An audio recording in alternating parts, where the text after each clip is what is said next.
it's not just about this top down authority of I'm going to steer you wherever and I believe this is best. Like that's just not how it works. And it's certainly not how you're going to get the best out of it. A doctor is gonna be able to give you protocols to follow. Yes, you have to follow it, but it's a little bit different. When you're in therapy, you have to take a much more proactive role in it. Hey everybody, it's Bianca. Happy New Year, Evolvers. We are freaking so ready to get after it in 2025 with you. Happy 2025. I know it's already 2 days in, but we still are celebrating you because it's your first Monday in the new year. So, what better way to start off the new year with you gals and on the growth journey that we're all here on? And we are here for you, celebrating this version of you and for what's to come in 2025. So, Bianca, a couple Mhm. days ago, so when we're recording this, it will be well before this gets published, but it will, not too long. A couple days ago from this recording, I had a conversation with someone in her teens, a female in her teens, and obviously keeping it confidential. But the conversation itself was like talking to an old friend. It was really, really cool. And Oh, cute. long story short, someone who had been working with me for years had referred, me to them, which was awesome. And I love when that happens because ultimately it was like, girl, tell me about your life. Tell me about your life and tell me about you and tell me just like about like what lights you up. Tell me about your struggles, right? If anyone has ever met me in person and B can definitely attest to this, it's like I want to know your deepest darkest secrets. I want to know the depths of your soul. And like if you want to talk about the weather, I probably can hang in that conversation for all of like 2 minutes. If that. If that, but why I mentioned that is because it was such a beautiful moment where she's in her teens, and she had said this to me after our conversation of kinda, like, getting to know her and her story a little bit, and B, you and I have heard this message so much, which is, honestly, like, I've had multiple therapists, and I've had people, like, I've had coaches, and she had actually told me that her therapist ghosted her, which just, like, wild. Like, That the happens more stories than you think. I know, the stories that I hear and that we hear, it's so frequent, and it's still for me because of the standard that I hold in terms of client support and whatnot, it's still bewildering because I could never imagine that with me and a client. But anyways, why I mention this is because the story that she said, given my story, like, and having someone who I like entrusted my soul to, I was really excited to get better. And she had struggled with depression and she had struggled with a lot of different things and never actually had anyone acknowledge the fact that, like, she's been struggling. And so when she turned towards a therapist, she really actually thought that therapy was just going to work. So imagine, right, all of us listening to this episode, imagine we're all struggle bus city. And imagine all of a sudden your therapist ghosts you. So not only did you have the belief that going and getting support for what you're struggling through is going to work, but when you show up, that other person is going to be there and then her not being there. I literally can imagine that. So this conversation that we're going to have in this podcast episode is so much for those people who are struggling, for all of us who are struggling, and when we finally can link up with someone who says, I'm going to support you, I'm going to help you, I'm going to help you get better. What are those things that we need to be very keenly aware of in terms of our part to make sure that we are not only having therapy, coaching, whatever it is, when we bind with someone that's going to hold us accountable, right, to getting better? How do we make sure that that actually works? Now, it's a dance, right? And you and I both know this. Like anything, like any relationship, there's things that we got to do and there's things that the other person has got to do, right? It's a two-way street. So I am super excited to share a couple of my faves, but B, I want to have a dialogue around this. Not just, what I've seen to really help people and maybe bust some myths if we can. But what this episode is all about is really trying to make sure anyone who's listening this, anyone who's joining us on this growth journey, actually gets the real because that's what Evolve does. We share what is real, what is raw, and sometimes what people don't want to hear. And you and I actually heard this from a group coaching member a couple weeks ago. Emilia, Bianca, what you guys are so great at and what is a breath of fresh air is that you guys don't just stay on the fluffy stuff. You actually talk about what's real, right? And I couldn't be more grateful to receive that. We talk about what's real, but that's also what makes us so intimidating. I Yeah. think is because we're not going to just stay on the surface, and we're not just going to, for lack of a better phrase, appease. And Mm, if I'm being honest, I think that's what makes really great therapy. yeah. All of the clients that I've had the most success with, it's the ones that aren't afraid, or they work through their fear of those uncomfortable dialogues. They work through their fear of saying the dark thing that they don't want to say. And now that's not to say that get into therapy and immediately divulge everything, right? Like Amelia and I would love that first and foremost. Hey, let's saddle up. Let's go. But we also know that that's not how it works. You need to feel like like Yeah. you need to feel right off the bat that this person is warm and competent. And once Mm, that's there, it's up to you to show up in the way that you do, because therapy is just like anything else. You get out of it what you put into it. I think one of the biggest misconceptions that people have is that therapy is like going to the doctor's office, where I'm going to tell you my symptoms and you're going to give me a fix. yeah. And that is the furthest from the truth. Therapy, to what you said, is therapy, coaching, fixing your life in any regard. Even if you're not working with somebody, if you make the decision that I'm going to change something, Mhm. the it you have to put effort into it. You have to Yeah. put a lot of effort into it. And when there's fear or anxiety or shame or Mm. significant insecurity, it is really hard to express those things. It's really hard to, you feel like you're selling your soul. I was on a call with my coach yesterday, and I went right into the session and I said, I'm really nervous for Good for this you. call. And I Good haven't for you. been nervous for our calls in a long time. And he's Mm, like, B, that's such a good sign. Why are you nervous? And I said, because I don't think I'm mm. pretending. And I want to ask you something. And I'm really nervous to ask this because I don't want to be perceived as less than, but I think I need you to be softer on me. Yeah. And he Good was for you. he was he was elated. He was like, I'm so glad you said that. And then he was. And Yeah. I got my need met, and then the coaching call was great. Mm.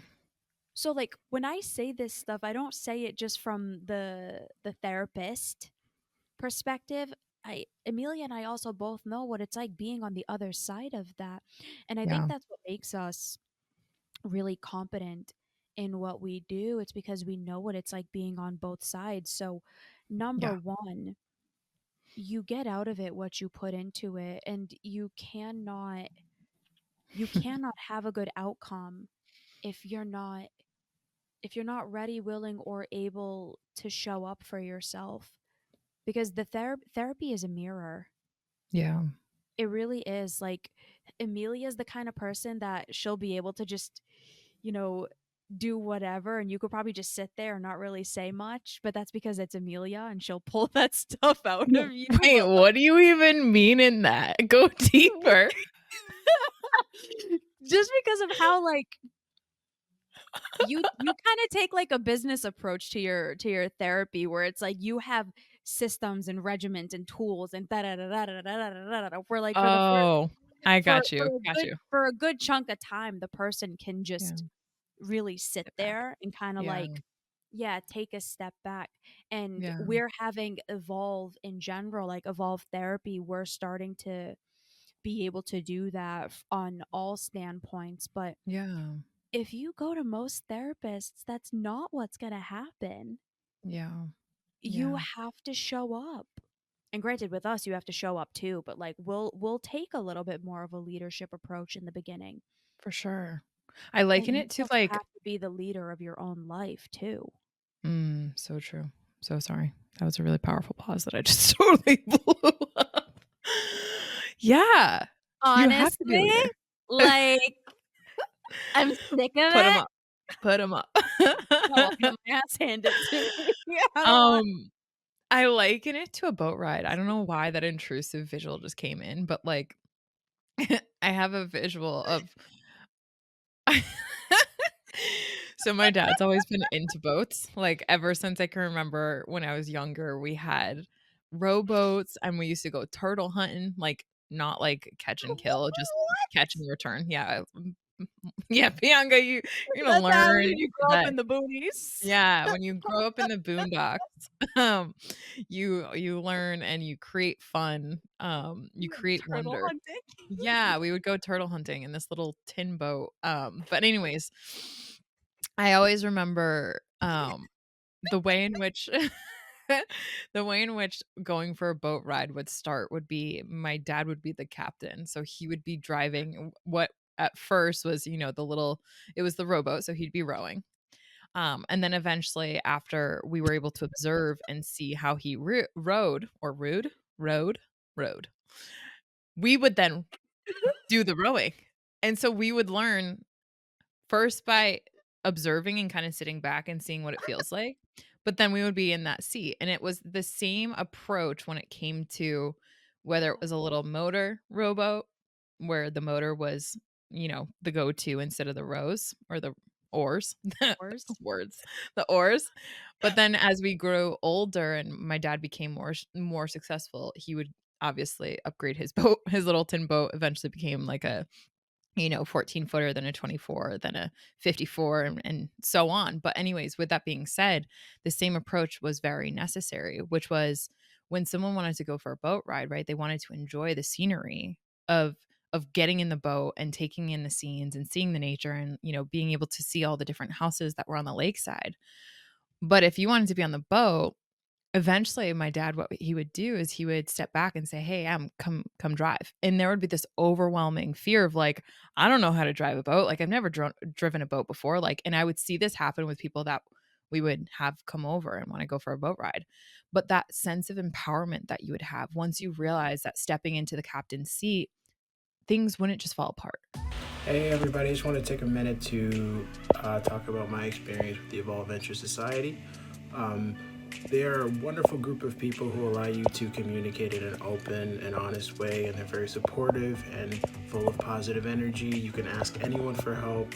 You can talk to anyone and ask for questions, and they're very supportive, and all they do is just help you to become the best version of yourself. And if anything, all I want to do is just learn more from this amazing group of people, and I think that they will help anybody who needs it, and that's the best thing that anybody can ask for. I liken that so deeply to so much of the growth journey and of therapy because you need to take responsibility for the fact that you want to go on a boat ride and enjoy the scenery, right? You want to have a new experience.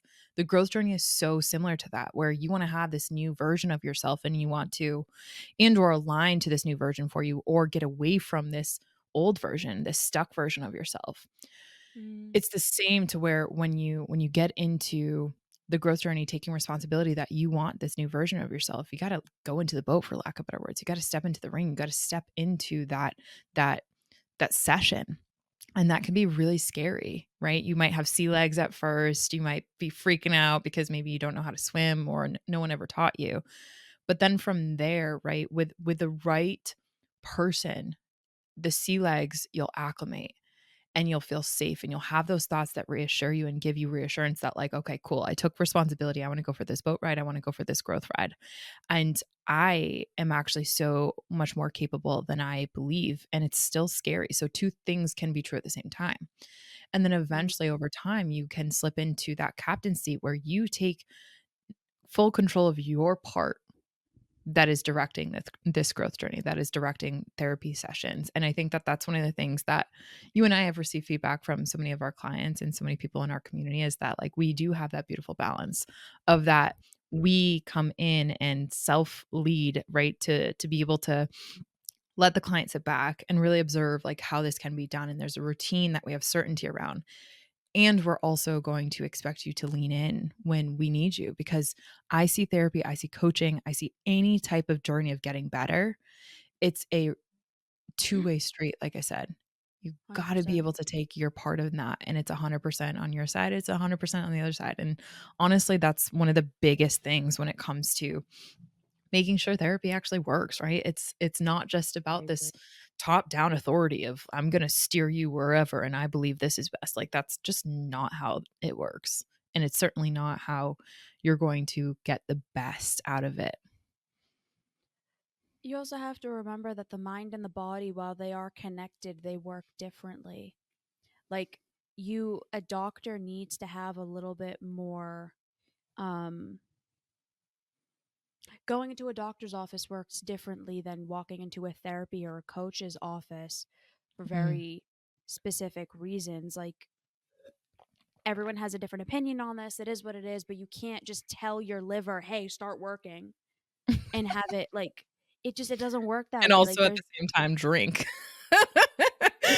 listen, that's a different story.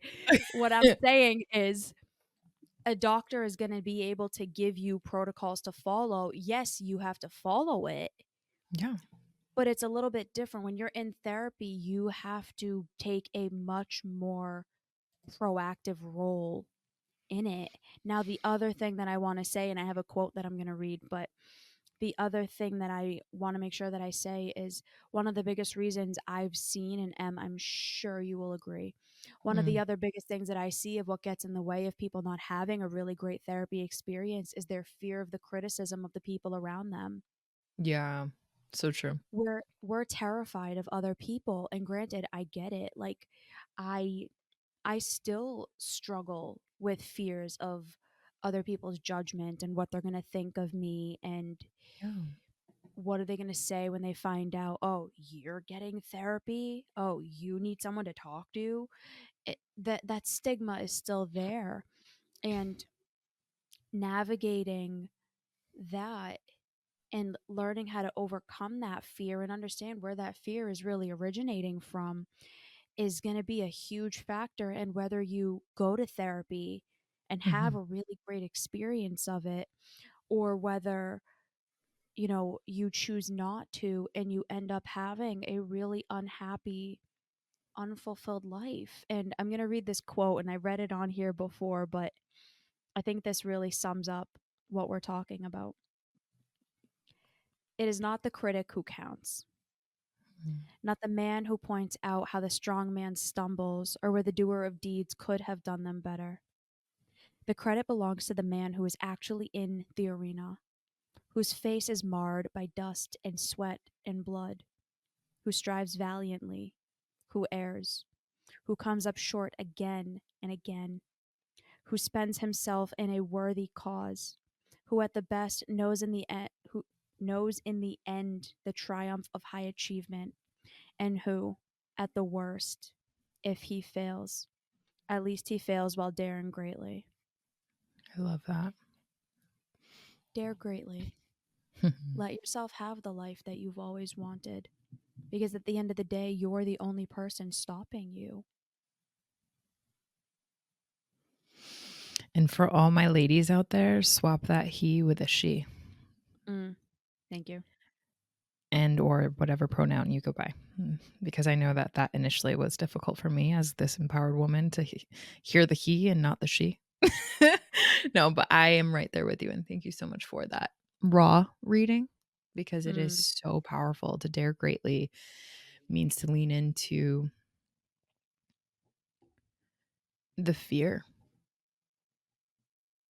and lean into it amongst the perceived rejection that might happen, right? I actually think that having a great therapist and doing the work is such a modern day flex, you know? It's And starting to it's it's really starting. starting to be.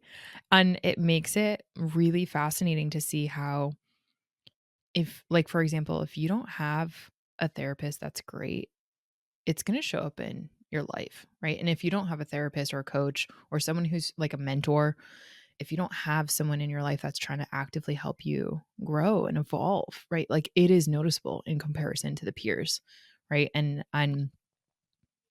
I honor and I salute and I celebrate everyone who's listening to this and has ever had the humility, the courage, and the vulnerability to dare greatly and to lean into that darkness. Because I do think that those who have the most and who will have the most and the most meaning and fulfillment in life are those who can dare greatly. I think Brene would get behind us. What do you think on that one? I concur. Yeah. I also want to lead by example. Emilia and I both have coaches and therapists. Of course. Oh, I don't know We what I would always do have, without them. always have, and always Yeah, will. always We will. have to. You have to. They're my Um, favorite people in my life, honestly, because they mhm, actually they care more about my success, my fulfillment, me having a fulfilling and meaningful life in alignment with my core values, my core aspirations, and my core values than anyone else in my life, more than my family. And that is so beautiful. And I'm so grateful for that. It's same, like insane. same. Um, Final takeaway. Episode suggestion. Final takeaway: if you aren't leaning into therapy or coaching, reach out, dare greatly. Don't wait. 2025 is going to be a new year. And it's only Mm-hmm. because you respond to a message like this, to a call to action like this differently. So, with that being said, my episode suggestion is 310, a bold way to feel good about yourself. Bianca? Mm. If you haven't subscribed already to our channel, to the YouTube, to Apple Podcast, Spotify, on all the places, please make sure you do. And please leave us a review. The more reviews we get, the more people we can reach, and the more we can create really great content just like this to be able to help each and every single one of you. So please do your girls a solid so we can keep doing what we do, helping all of you. My episode suggestion is 351, How to Make Friends with Pain. All right, everybody. We will see you next time. Bye. Bye.